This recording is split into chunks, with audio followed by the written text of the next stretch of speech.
പുതിയൊരു വീഡിയോയിലേക്ക് എല്ലാവർക്കും സ്വാഗതം. കഴിഞ്ഞ വീഡിയോയിൽ നിങ്ങൾ തന്ന സപ്പോർട്ടിന് എല്ലാവർക്കും നന്ദി. ഇന്ന് നമ്മൾ പുതിയൊരു ടോപ്പിക്കിലേക്കാണ് പോകുന്നത്. അപ്പോൾ അതിനു മുമ്പ് നിങ്ങൾ നമ്മുടെ ചാനൽ സബ്സ്ക്രൈബ് ചെയ്യണം, ലൈക്ക് ചെയ്യണം. എന്നാൽ മാത്രമേ നമുക്ക് മുന്നോട്ട് പോകാനുള്ള ഒരു ഊർജ്ജം ഉണ്ടാവുള്ളൂ. കഴിഞ്ഞ ക്ലാസ്സിൽ നമ്മൾ നോക്കിയത് കാർഷിക ഗവേഷണ സ്ഥാപനങ്ങളായിരുന്നു. അതിന് അത്യാവശ്യം നല്ല റെസ്പോൺസും ഉണ്ടായിരുന്നു. നിങ്ങളെല്ലാം പഠിച്ചിട്ടുണ്ടാവുമെന്ന് വിചാരിക്കുന്നു. ഒരു മാർക്ക് അത് ഫുള്ള് പഠിച്ചു കഴിഞ്ഞാൽ നിങ്ങൾക്ക് ഉറപ്പാണ്. നമുക്ക് ഇന്ന് എല്ലാ എക്സാമിനും ചോദിക്കുന്ന ഒരു ഇമ്പോർട്ടൻ്റ് ആയിട്ടുള്ള ടോപ്പിക്കാണ്. ഇന്ന് നമ്മൾ അങ്ങനത്തെ ഇമ്പോർട്ടൻ്റ് ആയിട്ടുള്ള ടോപ്പിക്സ് ആണ് നമ്മൾ നോക്കാൻ പോകുന്നത്. അതായത് ഇന്ന് നമ്മൾ ജീവകങ്ങൾ, വൈറ്റമിൻസ് എന്ന് പറഞ്ഞ ടോപ്പിക്ക് നോക്കും. അതിൻ്റെ അടുത്ത് വരുന്ന ദിവസങ്ങളിൽ അങ്ങനത്തെ ഇമ്പോർട്ടൻ്റ് ആയിട്ടുള്ള ഹോട്ട് ടോപ്പിക്സ് ആയിരിക്കും നോക്കി പോകാറുള്ളത്, നമുക്ക് മാർക്ക് കിട്ടുന്ന മെയിൻ ടോപ്പിക്സ്. അപ്പോൾ നമുക്ക് ഇന്നത്തെ ടോപ്പിക്കിലേക്ക് പോകാം. ജീവകങ്ങളാണ് ഇന്നത്തെ നമ്മുടെ ടോപ്പിക്ക്. ജീവകങ്ങളിൽ നമുക്ക് അതിനെ സ്പ്ലിറ്റ് ചെയ്യാനൊക്കെയുള്ള കാര്യങ്ങളുണ്ട്. ആദ്യം നമുക്ക് അതിൻ്റെ ഒരു ബേസിക് ആയിട്ടുള്ള ഒരു ഔട്ട്ലൈൻ പറഞ്ഞിട്ട് അതിൻ്റെ അടുത്തേക്ക് പോകാം, സ്പ്ലിറ്റ് ചെയ്ത കേസിലേക്ക് പോകാം. അതായത് ജീവകങ്ങൾക്ക് പേര് നൽകിയത് കാസിമർ ഫങ്ക് എന്ന് പറഞ്ഞൊരു വ്യക്തിയാണ്. ആരാണ്? Casimir funk. പേര് നൽകിയത് കാസിമർ ഫങ്ക് എന്ന് പറഞ്ഞൊരു വ്യക്തിയാണ്. ആകെ ജീവകങ്ങൾ എത്രയുണ്ടെന്ന് വെച്ച് കഴിഞ്ഞാൽ മൊത്തത്തിൽ നമ്മൾ പറയുമ്പോൾ ആകെ ജീവകങ്ങൾ 13 ജീവകങ്ങളാണ് ഉള്ളത്. 13 ജീവകങ്ങളാണ് ആകെ ഉള്ളത്. പിന്നെ കോ എൻസൈം എന്നാണ് ഈ ജീവകങ്ങളെ അറിയപ്പെടുന്നത്. ഈ ചില ആദ്യമായിട്ടൊക്കെ പഠിക്കുന്നവർക്ക് കൺഫ്യൂഷൻ ഉണ്ടാകും, ജീവകവും വൈറ്റമിനും ഒന്നാണോ? അത് പൊതുവെ ജീവകങ്ങൾ തന്നെയാണ് ക്വസ്റ്റിന് ചോദിക്കാറ്. അപ്പോൾ ജീവകവും വൈറ്റമിൻസും അത് ഒന്ന് തന്നെയാണ്, വ്യത്യാസമൊന്നുമില്ല. ജീവകവും വൈറ്റമിൻസും ഒന്നാണ്. നമ്മൾ മെയിനായിട്ട് അറിഞ്ഞിരിക്കുന്ന ഒരു പോയിന്റാണ് ആകെ ജീവകങ്ങൾ എത്ര, 13. പിന്നെ പേര് നൽകിയത് ആരാണ്? Casimir funk. പിന്നെ ഇത് നമുക്ക് വേണമെങ്കിൽ ഒരു ഇത് മറ്റേ ടൈപ്പ് ക്വസ്റ്റ്യൻ വരുമല്ലോ, പാരഗ്രാഫ് ടൈപ്പ് ക്വസ്റ്റ്യൻസ് വരുമല്ലോ, സ്റ്റേറ്റ്മെന്റ് ടൈപ്പ്. അപ്പോൾ അതിനകത്ത് കോ എൻസൈം എന്നറിയപ്പെടുന്നു എന്നുള്ളൊരു സംഭവം നമ്മൾ അറിഞ്ഞിരിക്കുകയാണെങ്കിൽ നമുക്ക് ഈസി ആയിട്ട് തന്നെ കിട്ടും. കോ എൻസൈം എന്നറിയപ്പെടുന്ന ജീവകമാണ്. അപ്പോൾ അത് ആ 3 പോയിന്റ് ഒരു ബേസ് ആയിട്ട് ഓർത്ത് വെച്ചില്ല. ഇനി നമുക്ക് ഇതിന്റെ സ്പ്ലിറ്റിംഗിലേക്ക് എടുക്കാം. വൈറ്റമിൻസിനെ നമുക്ക് വൈറ്റമിൻസിനൊക്കെ അറിയാമെങ്കിലും അല്ലെങ്കിൽ ജീവകങ്ങൾ അറിയാമെങ്കിലും ഇതിനെ രണ്ടായിട്ട് സ്പ്ലിറ്റ് ചെയ്യാറുണ്ട്. അതായത് കൊഴുപ്പിൽ ലയിക്കുന്നവ അഥവാ ജലത്തിൽ ലയിക്കുന്നവ. ഈ കൊഴുപ്പിൽ ലയിക്കുന്നവയും ജലത്തിൽ ലയിക്കുന്നവയും പഠിക്കാൻ വേണ്ടി നമുക്കൊരു കോഡുണ്ട്. പൊതുവെ ഇത് പണ്ടൊട്ടേ ഉള്ള കോഡാണ്. അതായത് കൊഴുപ്പിൽ ലയിക്കുന്നവയെ നമ്മൾ അടക്കെന്ന് പഠിക്കാം, ജലത്തിൽ ലയിക്കുന്നവയെ WBC എന്ന് പഠിക്കാം. അപ്പോൾ ഈസി ആണല്ലോ. കൊഴുപ്പിൽ ലയിക്കുന്നവയെ ADEK, അതിന് അടക്കെന്ന് പഠിക്കാം. ജലത്തിൽ ലയിക്കുന്നവയെ നമ്മൾ WBC എന്ന് പഠിക്കാം. അപ്പോൾ നമ്മൾ നോക്കാൻ പോകുന്ന ഈ കൊഴുപ്പിൽ ലയിക്കുന്നവയാണ്. കൊഴുപ്പിൽ ലയിക്കുന്നവയിലെ ഒരു 4 നമ്മൾ കറക്റ്റ് ആയിട്ട് 4 ഉള്ളത്. അതിൻ്റെ ഒരു 3 നമ്മൾ കംപ്ലീറ്റ് പറയാൻ പറ്റുന്ന അത്രയും നമ്മൾ ഇന്ന് പറഞ്ഞു പോകും. ഇന്നത്തെ ക്ലാസ്സിൽ, ബാക്കിയുള്ള അടുത്ത ക്ലാസ്സിൽ പറഞ്ഞു പോകും. നമ്മൾ കംപ്ലീറ്റ് ആയിട്ട് പഠിക്കണം, ഒന്നും വിട്ടുപോയി. അപ്പോൾ നമ്മൾ കൊഴുപ്പിൽ ലയിക്കുന്നതിൻ്റെ ആദ്യമായിട്ടുള്ള വൈറ്റമിൻ A ആണ് നോക്കുന്നത്, അല്ലെങ്കിൽ ജീവകം A. ഇതിൻ്റെയൊക്കെ ശാസ്ത്രീയ നാമം നമ്മൾ എല്ലാത്തിൻ്റെ അറിഞ്ഞിരിക്കണം. അപ്പം വൈറ്റമിൻ എയുടെ ശാസ്ത്രീയ നാമം റെറ്റിനോൾ എന്നാണ്. വൈറ്റമിൻ എയുടെ ശാസ്ത്രീയ നാമം റെറ്റിനോൾ. ഈ റെറ്റിനോൾ നമുക്ക് ഓർത്ത് വെക്കാൻ വേണ്ടി കണ്ണിനൊക്കെ നല്ല ഇത് വരുന്നത്, കാഴ്ചശക്തി നൽകുന്ന ഒരു വിറ്റാമിനാണ് വൈറ്റമിൻ A. കരളിൽ സംഭരിക്കപ്പെടുന്ന വിറ്റാമിനാണ് വൈറ്റമിൻ A. അപ്പോൾ ഈ ഇതിന് റെറ്റിനോളിന് പേര് വരാൻ കാരണം, അല്ലെങ്കിൽ ഇത് ഓർത്ത് വെക്കാൻ നമുക്കൊരു കോഡ് യൂസ് ചെയ്യാൻ പറ്റുന്നത് എന്താ വെച്ചാൽ, കണ്ണിന് കാഴ്ച നൽകുന്ന വിറ്റാമിൻ ആണെന്ന് വെച്ച് കഴിഞ്ഞാൽ വൈറ്റമിൻ A ആണല്ലോ. അപ്പോൾ ഈ കണ്ണിൻ്റെ നമ്മുടെ റെറ്റിന എല്ലാവർക്കും അറിയാവുന്ന ഇതാണല്ലോ, നമ്മുടെ പ്രകാശഗ്രാഹി കോശങ്ങൾ ഏറ്റവും കൂടുതൽ കാണപ്പെടുന്ന ഭാഗമാണ് റെറ്റിന. അപ്പോൾ അങ്ങനെ ഓർത്ത് വെച്ചേക്കുക, റെറ്റിനോൾ അങ്ങനെ ഓർത്ത്. വൈറ്റമിൻ A കണ്ണിന് ഇത് കാഴ്ചയൊക്കെ നൽകുന്നു, അപ്പം കണ്ണുമായിട്ട് ബന്ധപ്പെടുന്നു. അപ്പോൾ റെറ്റിനോൾ അങ്ങനെ ഓർത്ത് വെക്കുക. ഇനി പ്രോ വൈറ്റമിൻ A എന്നറിയപ്പെടുന്നത് എന്താണ്? എന്താണ് അത് നമുക്ക് ചിലപ്പോൾ കൺഫ്യൂഷൻ ആവും. നമ്മൾ ചിലപ്പോൾ റെറ്റിനോൾ എന്ന് എഴുതും, ഓപ്ഷനിൽ റെറ്റിനോളും ഉണ്ടാവും. അപ്പോൾ അങ്ങനെ ഒരു കൺഫ്യൂഷൻ വരുത്തരുത്, അത് ഓർത്ത് വെച്ചേക്കാം, തെറ്റിക്കുകയും ചെയ്യരുത്. പ്രോ വൈറ്റമിൻ A എന്നറിയപ്പെടുന്ന ബീറ്റാ കരോട്ടിനാണ് പ്രോ വൈറ്റമിൻ A. ഇനി നമുക്ക് അത് നമ്മൾ നേരത്തെ പറഞ്ഞാൽ കരളിൽ സംഭരിക്കപ്പെടുന്ന വിറ്റാമിനാണ് വിറ്റാമിൻ A. ഇത് വിറ്റാമിൻ A കരളിൽ സംഭരിക്കപ്പെടുന്ന വിറ്റാമിനാണ്. ഇനി നമുക്ക് ബേസ് ആയിട്ട് നോക്കാനുള്ള സംഭവം എന്ന് വെച്ച് കഴിഞ്ഞാൽ, ഇത് എവിടെ നിന്നൊക്കെയാണ് കിട്ടുന്നത്? വൈറ്റമിൻ A ഏതൊക്കെ ഭക്ഷണങ്ങളിൽ നിന്നാണ് കിട്ടുന്നത്? പൊതുവായിട്ട് ഇലക്കറികളിൽ നിന്ന് ലഭിക്കുന്നു എന്നാണ് പറയാറ്. ഇലക്കറികളിൽ നിന്നാണ് വൈറ്റമിൻ A ലഭിക്കുന്നത് എന്നാണ് പറയാറ്. എന്നാൽ പോലും ഇത് കരളിൽ നിന്ന് ലഭിക്കാറുണ്ട്. പിന്നെ പാൽ ഉൽപ്പന്നങ്ങളിൽ നിന്നും ലഭിക്കാറുണ്ട്. ഇലക്കറിയിൽ എന്ന് പറയുമ്പോൾ ചീര, അങ്ങനെയുള്ള മുരിങ്ങയില, ചേമ്പില, ഇതിൻ്റെ അകത്തൊക്കെ നമുക്ക് വൈറ്റമിൻ A ലഭിക്കാറുണ്ട്. അപ്പോൾ അതങ്ങനെ ഓർത്ത് വയ്ക്കുക, ചീര, മുരിങ്ങയില, ചേമ്പില, പിന്നെ പാൽ ഉൽപ്പന്നങ്ങൾ, അതൊക്കെ അങ്ങനെ ഓർത്ത് വെച്ചേക്കാം. ചീര, മുരിങ്ങയില, ചേമ്പില, പാൽ ഉൽപ്പന്നങ്ങൾ, കരൾ, അതെങ്കിലും ഓർത്ത് വെച്ചേക്കാം. അപ്പോൾ വൈറ്റമിൻ എന്റെ ലഭിക്കുന്ന സ്രോതസ്സുകളും നമ്മളവിടെ പഠിച്ചു. ഇനി നമുക്ക് അപര്യാപ്തത രോഗങ്ങളാണ് നോക്കാറുള്ളത്. അത് കണ്ണിനാണ് ഏറ്റവും ആവശ്യം വൈറ്റമിൻ എ എന്ന് പറഞ്ഞു. അപ്പോൾ നമ്മൾ വൈറ്റമിൻ എ നമുക്ക് ലഭിച്ചിട്ടുണ്ടെങ്കിൽ, ഒരു വ്യക്തിക്ക് വൈറ്റമിൻ എ ലഭിക്കുന്നില്ല എങ്കിൽ ആ വ്യക്തിയുടെ കാഴ്ചശക്തിക്കാണ് പ്രശ്നം ഉണ്ടാകുന്നത്. അപ്പോൾ കാഴ്ചശക്തിക്ക് നല്ലതായിട്ടുള്ള വിറ്റാമിനാണ് വൈറ്റമിൻ എ. കാഴ്ചശക്തിക്ക് പ്രശ്നം ഉണ്ടാക്കുക, അതായത് വിറ്റാമിൻ എന്റെ അപര്യാപ്തത മൂലം കാഴ്ചശക്തിക്കാണ് പ്രശ്നം ഉണ്ടാകുന്നത്. അപ്പോൾ അപര്യാപ്തത രോഗങ്ങൾ ഏതാണെന്ന് വെച്ച് കഴിഞ്ഞാൽ നിശാന്തതയും സിറോഫ്താൽമിയാണ്. പിന്നെ ഒരു രോഗമുണ്ട് കെരാറ്റോമയാസിയ എന്ന് പറഞ്ഞാൽ വേറെ രോഗമുണ്ട്. പൊതുവെ നമുക്ക് പഠിക്കാനുള്ളത് നിശാന്തതയും സിറോഫ്താൽമിയും.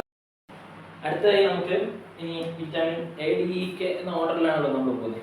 അടുത്ത് നമുക്ക് വിറ്റാമിൻ ഡി നോക്കാം. വിറ്റാമിൻ ഡിയുടെ ആദ്യമായിട്ട് നമ്മൾ നോക്കുന്നത് എന്താണ് ശാസ്ത്രീയ നാമം എന്നാണ്. ഡി സി എന്ന് ഓർത്തേക്കാം. ഡി സി അതായത് ഡി സി നമ്മൾ ആ ഒരു ഇതിൽ അതായത് നമുക്കൊരു കണക്ഷൻ കിട്ടാൻ വേണ്ടി ഒരു കോഡ് പോലെ ഓർക്കുക. D calciferol. ഡി ഇതാണ് കാൽസിഫെറോൾ ആണ് വിറ്റാമിൻ ഡി. അപ്പോൾ മെയിനായിട്ട് നമുക്ക് സൂര്യരശ്മിയിൽ നിന്ന് കിട്ടുന്ന വിറ്റാമിനാണ് എന്താണ് ഇത് വിറ്റാമിൻ ഡി. അതുകൊണ്ട് തന്നെ സൺഷൈൻ വിറ്റാമിൻ എന്നാണ് വിറ്റാമിൻ ഡി മെയിനായിട്ട് അറിയപ്പെടുന്നത്. സൺഷൈൻ വിറ്റാമിൻ എന്ന് മാത്രമല്ല, എന്നാൽ പ്രധാനമായും അറിയപ്പെടുന്നത് സൺഷൈൻ വിറ്റാമിൻ എന്നാണ്. സൺഷൈൻ വിറ്റാമിൻ എന്നാണ് വിറ്റാമിൻ ഡി മെയിനായിട്ട് അറിയപ്പെടുന്നത്. അതൊരു മെയിനായിട്ടുള്ള പോയിന്റാണ്. അടുത്ത പോയിന്റ് എന്ന് വെച്ചാൽ ആന്റി റിക്കറ്റ് വിറ്റാമിൻ എന്നറിയപ്പെടാറുണ്ട്. അതായത് അത് വഴി നമുക്ക് പറയാം, പക്ഷെ നമ്മൾ മനസ്സിലാക്കിയിരിക്കണം. ആന്റി റിക്കറ്റ് വിറ്റാമിൻ എന്നാണ് വിറ്റാമിൻ ഡി അറിയപ്പെടുന്ന മറ്റൊരു പേര്. ഇനി സ്റ്റിറോയിഡ് വിറ്റാമിൻ എന്നും അറിയപ്പെടുന്നത്. അപ്പോൾ ഈ 3 പോയിന്റ് ഓർത്ത് വെക്കാം. ഒന്ന് സൺഷൈൻ വിറ്റാമിൻ, സൂര്യരശ്മിയിൽ നിന്ന് ലഭിക്കുന്നുണ്ട് സൺഷൈൻ വിറ്റാമിൻ. അടുത്തത് ആന്റി റിക്കറ്റിക് വിറ്റാമിൻ, പിന്നെ സ്റ്റിറോയിഡ് വിറ്റാമിൻ. ഇത് 3 വളരെ ഇമ്പോർട്ടൻ്റ് ആയിട്ടുള്ള പോയിന്റാണ്. പിന്നെ വിറ്റാമിൻ ഡിയുടെ അപര്യാപ്തത രോഗം. അപര്യാപ്തത രോഗം നമ്മൾ നേരത്തെ എയിലേക്ക് പറഞ്ഞ പോലെ വിറ്റാമിൻ ഡിക്കും അപര്യാപ്തത രോഗം. വിറ്റാമിൻ ഡി കറക്റ്റായിട്ട് ലഭിച്ചില്ലെങ്കിൽ കാണാമെന്ന് പറഞ്ഞൊരു അപര്യാപ്തത രോഗമുണ്ട്. അതിൻ്റെ ഇംഗ്ലീഷാണ് റിക്കറ്റ്സ്. അപ്പോൾ നിങ്ങൾക്ക് ഇപ്പോൾ മനസ്സിലായിട്ടുണ്ടാവില്ല ആന്റി റിക്കറ്റിക് വിറ്റാമിൻ എന്ന് എന്തുകൊണ്ടാണ് വിറ്റാമിൻ ഡിനെ പറയുന്നതെന്ന്. അപ്പോൾ അതാണ് വിറ്റാമിൻ ഡി എന്താണ് ആന്റി റിക്കറ്റിക് വിറ്റാമിൻ എന്ന് പറയുന്നത്. ഓക്കെ, ഇനി വിറ്റാമിൻ ഡി ലഭ്യമായിരിക്കുന്ന ഒരു ഭക്ഷ്യവസ്തുവാണ് പാൽ ഉൽപ്പന്നങ്ങൾ. പാൽ ഉൽപ്പന്നങ്ങളിൽ നിന്ന്, അതായത് സൂര്യരശ്മിയിൽ നിന്ന് മാത്രമല്ല വിറ്റാമിൻ ഡി പാൽ ഉൽപ്പന്നങ്ങളിൽ നിന്ന് കൂടെ ലഭ്യമാണ്. അപ്പോൾ അതുകൂടെ ഒന്ന് മനസ്സിലാക്കിയിരിക്കുക. പാൽ ഉൽപ്പന്നങ്ങളിൽ നിന്ന് നമുക്ക് വിറ്റാമിൻ ഡി ഇതാക്കാൻ പറ്റും. പിന്നെ നമ്മൾ മനസ്സിലാക്കേണ്ട വേറൊരു പോയിന്റ് വെച്ചാൽ ഇതൊരു ഹൈ ലെവൽ എക്സാമിന് ചോദിക്കുന്ന ഒരു പോയിന്റാണ്. ഈ സൂര്യരശ്മിയിൽ നിന്ന് നമുക്ക് പൊതുവായിട്ട് അറിയാൻ നമുക്ക് എല്ലാവർക്കും അറിയാം സൂര്യരശ്മിയിൽ നിന്നാണ് നമുക്ക് വിറ്റാമിൻ ഡി ലഭിക്കുന്നതെന്ന്. എന്നാൽ ഒരു സബ്സ്റ്റൻസ്, അതാണ് എൽഡോസ്റ്റിറോൾ എന്ന് പറഞ്ഞൊരു സബ്സ്റ്റൻസ്, ആ സബ്സ്റ്റൻസ് ആണ് നമുക്കത് സൂര്യരശ്മിൻ്റെ അകത്ത് ഇത് കൺവേർട്ട് ആവുന്നത്. ഈ കൊഴുപ്പിലൊക്കെ അടങ്ങിയിരിക്കുന്ന ഒരു സംഭവമാണ് ഈ എൽഡോസ്റ്റിറോൾ എന്ന് പറഞ്ഞ സബ്സ്റ്റൻസ്. ആ സബ്സ്റ്റൻസിൻ്റെ പേര് നിങ്ങൾ കറക്റ്റായിട്ട് ഓർത്തിരിക്കാം. അപ്പോൾ നിങ്ങൾക്ക് ആ ഒരു ഓപ്ഷൻ കാണുമ്പോൾ പിക്ക് ചെയ്യാൻ പറ്റും. ഏതാണ് സബ്സ്റ്റൻസിൻ്റെ പേര്? എൽഡോസ്റ്റിറോൾ. അടുത്തതായിട്ട് നമ്മൾ നോക്കാൻ പോകുന്നത് വിറ്റാമിൻ ഇ ആണ്. എ ഡി നോക്കി, എ കഴിഞ്ഞു, ഡി നോക്കി, പിന്നെ നമ്മൾ ഇ ആണ് നോക്കുന്നത്. അടുത്തായി നമ്മൾ നോക്കാൻ പോകുന്ന വിറ്റാമിനാണ് വിറ്റാമിൻ ഇ. വിറ്റാമിൻ ഇയുടെ രാസനാമം എന്താണ്? ഇ ടി എന്ന് പഠിച്ചാൽ ഇ ടി. നമ്മൾ ഡി സി പഠിച്ചു, അതുപോലെ ഇ ടി എന്ന് വിളിക്കുക. വിറ്റാമിൻ ഇ ടോക്കോഫെറോൾ ആണ്. ടോക്കോഫെറോൾ എന്നാണ് വിറ്റാമിൻ ഇയുടെ രാസനാമം. അതിന് വേറൊരു ഒരു കോഡ് പറഞ്ഞുതരാം. ഇത് എൻ്റെ കോഡ് തന്നെയാണ്. അപ്പോൾ എങ്ങനെയാണെന്ന് വെച്ച് കഴിഞ്ഞാൽ നമ്മൾ ഒരാളെ കാണുകയാണ്, ഒരു കല്യാണത്തിനോ അല്ലെങ്കിൽ എന്തെങ്കിലും വേറെ എന്തെങ്കിലും ചടങ്ങിനൊക്കെ പോകുമ്പോൾ നമ്മൾ ഒരാളെ കാണുക. അപ്പോൾ അയാൾ ഭാഗം പറഞ്ഞെങ്കിലും ചിരിക്കുകയാണ്, ഈ എന്ന് പറഞ്ഞ് ചിരിക്കുകയാണെങ്കിൽ നമുക്ക് തോന്നും അയാൾക്ക് മിണ്ടാനൊരു താല്പര്യമുണ്ട്. അപ്പോൾ മിണ്ടുന്നതിൻ്റെ വേറൊരു സംഭവം എന്താണ്? ഇംഗ്ലീഷ് വേർഡ് എന്താണ്? അതാണ് ടോക്കോഫെറോൾ. അല്ലെ, ടോക്കോഫെറോൾ ഇല്ല, ടോക്ക്. മിണ്ടുന്നതിൻ്റെ വേറൊരു സംഭവമാണ് ടോക്ക്. അപ്പോൾ അങ്ങനെ ഒന്ന് കണക്ട് ചെയ്ത് വെച്ച് കഴിഞ്ഞാൽ അവിടെ കിട്ടും ഈ ടോക്ക്. അപ്പോൾ അത് കിട്ടും. അപ്പോൾ വിറ്റാമിൻ ഇ ആണ് ടോക്കോഫെറോൾ. അപ്പം വിറ്റാമിൻ ഇക്ക് കുറച്ച് എന്താണ് വിശേഷണങ്ങളുണ്ട്. അപ്പോൾ വിശേഷണങ്ങൾ നമുക്ക് നോക്കാം. ബ്യൂട്ടി വിറ്റാമിൻ എന്നറിയപ്പെടുന്നത്. നമുക്ക് നല്ല സൗന്ദര്യമുള്ള ആളുകളൊക്കെ വിറ്റാമിൻ ഇ അടങ്ങിയ ഭക്ഷണങ്ങൾ, പിന്നെ വിറ്റാമിൻ ഇ അടങ്ങിയ ചില ഇതൊക്കെ ഉണ്ട്, ടാബ്ലറ്റ്സ് ഒക്കെ ഉണ്ട്, അതൊക്കെ കഴിക്കും. സൗന്ദര്യമുള്ള ആളുകൾ, സൗന്ദര്യം ഉണ്ടാകാൻ ആഗ്രഹമുള്ള ആളുകളൊക്കെ ഈ ഭക്ഷണങ്ങളും കഴിക്കും, ഈ മീൻസ് ടാബ്ലറ്റ്സ് ഒക്കെ ഇൻടേക്ക് ചെയ്യുന്ന ആളുകൾ കഴിക്കും. അടുത്താണ് ഹൃദയത്തിൻ്റെ സംരക്ഷണം. സൗന്ദര്യത്തിന് മാത്രമല്ല, ഹൃദയത്തിൻ്റെ സംരക്ഷണത്തിനും ആവശ്യമായിട്ടുള്ള ഒരു വിറ്റാമിനാണ് വിറ്റാമിൻ ഇ. അപ്പോൾ ഹൃദയത്തിന് നമുക്ക് നല്ല കുറേ കാലം നമുക്ക് ഹൃദയ ആരോഗ്യത്തോടെ ഇരിക്കണം എന്നുണ്ടെങ്കിൽ നമ്മൾ എന്ത് ചെയ്യണം? വിറ്റാമിൻ ഇ അടങ്ങിയ ഫുഡ് പ്രൊഡക്ട്സ് അല്ലെങ്കിൽ വിറ്റാമിൻ ഇ അടങ്ങിയ ടാബ്ലറ്റ്സ്, വിറ്റാമിൻ ഇ അടങ്ങിയ ടാബ്ലറ്റ്സ് ഒക്കെ ഉണ്ട്, അത് കഴിക്കാം. അടുത്താണ് മുട്ടയുടെ മഞ്ഞയിൽ കാണപ്പെടുന്നത്. അപ്പോൾ നമുക്ക് വിറ്റാമിൻ ഇ അടങ്ങിയ ഫുഡ് ഏതാണെന്ന് വെച്ച് കഴിഞ്ഞാൽ മുട്ടയുടെ മഞ്ഞയിലുണ്ട് വിറ്റാമിൻ ഇ. മുട്ടയുടെ മഞ്ഞ കഴിച്ച് കഴിഞ്ഞാൽ നമുക്കത് സോൾവ് ചെയ്യാൻ നമുക്ക് അത്യാവശ്യം ബ്യൂട്ടി കിട്ടും, ഹൃദയത്തിന് സംരക്ഷണം കിട്ടും. അപ്പോൾ അതാണ് മുട്ടയുടെ മഞ്ഞയിൽ അടങ്ങിയിട്ടുള്ള വിറ്റാമിൻ ഏതാണെന്ന് വെച്ച് കഴിഞ്ഞാൽ വിറ്റാമിൻ ഇ ആയിരിക്കും. ഇനി അടുത്തത് സസ്യ എണ്ണകളിൽ നിന്നും ലഭിക്കുന്നു. സസ്യ എണ്ണകളിൽ നിന്ന് ലഭിക്കുന്ന വിറ്റാമിൻ ഏതാണെന്ന് വെച്ച് കഴിഞ്ഞാൽ വിറ്റാമിൻ ഇ ആണ്. സസ്യ എണ്ണകളിൽ നിന്ന് ലഭിക്കുന്നു, മുട്ടയുടെ മഞ്ഞയിൽ നിന്ന് ലഭിക്കുന്നു. ഈ വിറ്റാമിൻ ഏതാണെന്ന് വെച്ച് കഴിഞ്ഞാൽ വിറ്റാമിൻ ഇ ആണ്. ഓക്കെ, ഇനി അവസാനമായിട്ട് നമുക്കുള്ളത് വിറ്റാമിൻ ഇയുടെ അപര്യാപ്തത രോഗം. കൂടുതലായിട്ട് കാണുന്ന ക്വസ്റ്റ്യൻ ഏതാണെന്ന് വെച്ച് കഴിഞ്ഞാൽ ഈ അപര്യാപ്തത രോഗമാണ്. ഈ അപര്യാപ്തത രോഗം എങ്ങനെ തരും? ഓരോന്നിൻ്റെ അപര്യാപ്തത രോഗം, നിശാന്തത തരും, റിക്കറ്റ്സ് തരും, അല്ലെങ്കിൽ കണ തരും, പിന്നെ വന്ധ്യത തരും, അങ്ങനെ ഓരോന്നിൻ്റെ ഓരോന്ന് തരും. അപ്പോൾ അത് തന്നിട്ട് അല്ലെങ്കിൽ കീരോസിസ് വരും, അല്ലെങ്കിൽ പെർണീഷ്യസ് അല്ലെങ്കിൽ മെഗാബ്ലാസ്റ്റിക് അനീമിയ വരും. എന്നിട്ട് ഇതിനെ അതായത് മാച്ച് ദ ഫോളോയിങ്ങോ അല്ലെങ്കിൽ അങ്ങനത്തെ സംഭവങ്ങളായിരിക്കും തരുന്നത്. അപ്പോൾ ആ സംഭവം നമുക്ക് കറക്റ്റ് അറിയണമെങ്കിൽ ഇതിൻ്റെ എല്ലാത്തിനും നമ്മൾ പഠിച്ചിരിക്കും. അപ്പോൾ വിറ്റാമിൻ ഇയുടെ അപര്യാപ്ത രോഗമാണ് വന്ധ്യത. ഓക്കെ, അതൊന്ന് ഓർത്ത് വെച്ചേക്കാം. ഇനി നമുക്ക് ഒരു വിറ്റാമിൻ കൂടെ ഉണ്ട്, അത് നമുക്ക് നെക്സ്റ്റ് ക്ലാസ്സിലേക്ക് നോക്കാം. അത് വിറ്റാമിൻ കെ ആണ്. വിറ്റാമിൻ കെയുടെ രാസനാമം കെമിക്കൽ നെയിമാണ് ഫില്ലോക്വിനോൺ. അതിൻ്റെ ബേസും അതിൻ്റെ കാര്യങ്ങളും നമുക്ക് അടുത്ത ക്ലാസ്സിലേക്ക് നോക്കാം. അതിൻ്റെ കൂടെ തന്നെ നമുക്ക് വാട്ടർ സൊല്യൂബിൾ ആയിട്ടുള്ള ബി സിയും കൂടെ നോക്കി.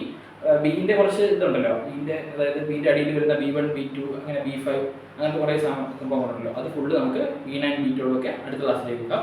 അപ്പോൾ എല്ലാവരും ഇത് കാണാം, ഇത് ഫുള്ള് പഠിക്കുക. അതായത് നമ്മുടെ ചാനൽ സബ്സ്ക്രൈബ് ചെയ്യുക, പിന്നെ ലൈക്ക് ചെയ്യുക, കമൻറ്റ് ചെയ്യുക, നിങ്ങളുടെ നിർദ്ദേശങ്ങൾ കമൻറ്റ് ചെയ്യുക, നിങ്ങൾക്ക് ഏതൊക്കെ ക്ലാസ് വേണമെന്നുള്ളതൊക്കെ കമൻറ്റ് ചെയ്യുക. പിന്നെ ഓസ്കാറിൻ്റെ ഒരു ക്ലാസ് ഞാൻ പ്രിപ്പയർ ചെയ്യണമെന്ന് വിചാരിച്ചു. ഓസ്കാറിൻ്റെ ക്ലാസ് വേണമെങ്കിൽ നിങ്ങൾ കമൻറ്റ് ചെയ്യുക. 97ാമത് ഓസ്കാർ അവാർഡ്സിൻ്റെ ക്ലാസ്സുകൾ നമുക്ക് ചെയ്യാവുന്നതാണ്. അത് എക്സാംസിനൊക്കെ ചോദിക്കുന്ന 97ാമത് ഓസ്കാർ അവാർഡ്, മികച്ച നടൻ, മികച്ച ചിത്രം, അങ്ങനത്തെ കാര്യങ്ങളൊക്കെ, മികച്ച ശബ്ദം, വസ്ത്രാലങ്കാരം, അപ്പോൾ അത് നമുക്ക് ചെയ്യാവുന്നതാണ്. അപ്പോൾ ഇന്നത്തേക്ക് ഇവിടെ പറയുന്നു, അടുത്ത ക്ലാസ്സിൽ കാണാം. ബൈ.